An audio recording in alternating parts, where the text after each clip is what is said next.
Assalamualaikum warahmatullahi wabarakatuh. Semangat pagi teman-teman. Di sini kami akan sedikit menjelaskan tentang pendekatan Hollanjuit. Jadi pendekatan Hollanjuit itu apa dan bagaimana kita di sini akan menjelaskannya. Sebelum kita masuk ke apa itu Hollanjuit, di sini kita akan menjelaskan tentang apa itu pendekatan. Jadi di sini pendekatan dalam pembelajaran itu biasanya kita mengenal 3 istilah yang sering kita bicarakan, yaitu misalnya pendekatan, metode, juga teknik. Jadi pendekatan itu adalah teori tentang hakikat bahasa dan pembelajaran bahasa yang berfungsi sebagai sumber landasan atau prinsip pengajaran bahasa. Nah, pendekatan Hollanjuit yakni sebuah pendekatan yang memandang perlunya menyajikan bahasa dalam sebuah keutuhan, bukan sesuatu yang terpisah-pisah. Jadi kenapa Hollanjuit ini, pendekatan Hollanjuit ini lahir itu, atau lebih dikenal dengan PWL, itu lahir secara tidak langsung sebagai reaksi atas kelemahan-kelemahan pendekatan struktural yang mana memperlakukan keterampilan berbahasa dan komponen bahasa itu secara terpisah-pisah. Padahal kenyataannya dalam kehidupan yang nyata sehari-hari, seseorang itu lebih banyak menghadapi fenomena kebahasaan secara utuh, tidak terpotong-potong. Akan tetapi dalam pendekatan struktural ini, guru lebih banyak mengajarkan membaca terpisah dengan pembelajaran menulis. Dengan mengajarkan bahasa secara terpisah-pisah, siswa malah akan sulit untuk termotivasi belajar bahasa karena siswa melihat apa yang dipelajarinya tidak ada hubungannya dengan kehidupan mereka di dalam keluarga dan bermasyarakat. Jadi teman-teman, dalam pendekatan Hollanjuit ini adalah suatu pendekatan pengajaran bahasa yang menyajikan pengajaran bahasa itu secara utuh, tidak terpisah-pisah seperti yang ada pada pendekatan struktural ya. Nah, intisari dari Hollanjuit adalah suatu cara untuk mengembangkan bahasa atau mengajarkan bahasa yang dilaksanakan secara menyeluruh, meliputi mendengarkan, berbicara, membaca, dan menulis.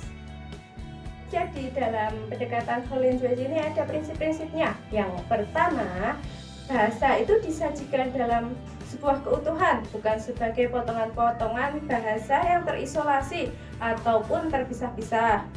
Selanjutnya, yang kedua, aktivitas pembelajaran lebih bergerak dari keseluruhan ke bagian daripada bagian ke keseluruhan. Sebagai contoh, siswa belajar puisi dari keseluruhan kemudian bergerak ke bagian seperti bait, baris, rima, bunyi, dan sebagainya.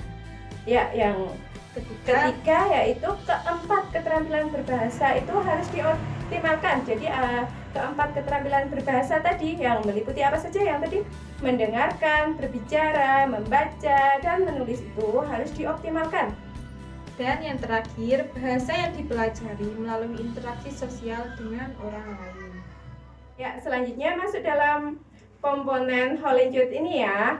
Yang pertama, komponen yang pertama itu membaca nyaring. Yang kedua, menulis jurnal. Yang ketiga, membaca secara diam. Yang keempat, membaca bersama atau berbagi.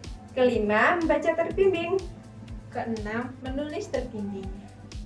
Ketujuh, membaca bebas. Dan yang terakhir, menulis bebas. Jadi sebagai guru, sebelum merancang kegiatan pembelajaran dengan pendekatan Hollanjuit ini, perlu memperhatikan yang pertama, tujuan pengajaran. Jadi dalam tujuan pengajarannya, pembelajaran bahasa Indonesia ini adalah menguasai keterampilan berbahasa secara utuh, tidak terpisah-pisah. Yang kedua, materi pengajaran diambil dari lingkungan yang dekat dengan anak. Ya, dengan peran siswa dan guru itu dalam pendekatan Hollanjuit atau PWL, siswa itu terlibat secara aktif dalam pembelajaran yang bermakna. Guru harus membuat perencanaan pembelajaran yang dapat mengaktifkan siswa. Guru lebih berperan sebagai fasilitator dalam pembelajarannya. Teknik mengajar, banyak teknik yang dapat dipilih guru untuk mengembangkan PWL. Antara lain tanya jawab, diskusi, demonstrasi, dan penugasan. Untuk tekniknya, teknik penilaiannya untuk memperoleh gambaran kemampuan siswa yang sifatnya itu menyeluruh, Kemudian penilaiannya itu dilaksanakan selama proses kegiatan pembelajaran itu berlangsung. Kiranya seperti itu yang dapat kami jelaskan tentang whole language. Jika masih ada pertanyaan, dapat klik di kolom komentar. Wassalamualaikum warahmatullahi wabarakatuh.